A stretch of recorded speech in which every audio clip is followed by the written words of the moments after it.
Saudara, dua pelajar di Kabupaten Toraja Utara, Provinsi Sulawesi Selatan terekam kamera CCTV terjungkal hingga menabrak pagar rumah warga akibat melakukan aksi freestyle. Dalam rekaman CCTV, dua pelajar yang berboncengan ini tiba-tiba kehilangan kendali dan menabrak pagar rumah warga. Aksi berbahaya ini kerap kali dilakukan para pelajar di sejumlah jalan utama, jalur Trans Sulawesi, dan diunggah ke media sosial untuk dijadikan konten. Banyaknya konten anak di bawah umur yang melakukan freestyle dengan sepeda motornya kerap meresahkan warga. Informasi ini juga diharapkan dapat mengingatkan para remaja untuk tidak melakukan tindakan serupa.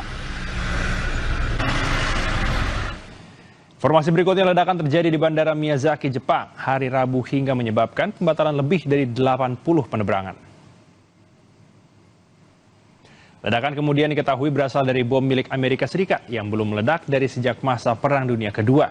Beruntung tidak ada korban dalam peristiwa ini, namun ledakan menyebabkan kerusakan berupa cekungan dengan diameter kurang lebih 7 meter dengan kedalaman 1 meter. Investigasi tengah dilakukan untuk mengetahui pemicu ledakan.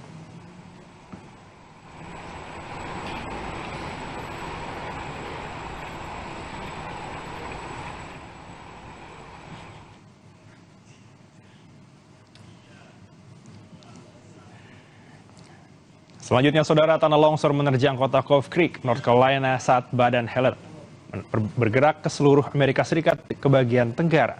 Dahsyatnya badai juga membuat sebuah rumah di daerah Asheville tersapu arus dari sungai Shenandoah hingga hancur menjadi puing-puing.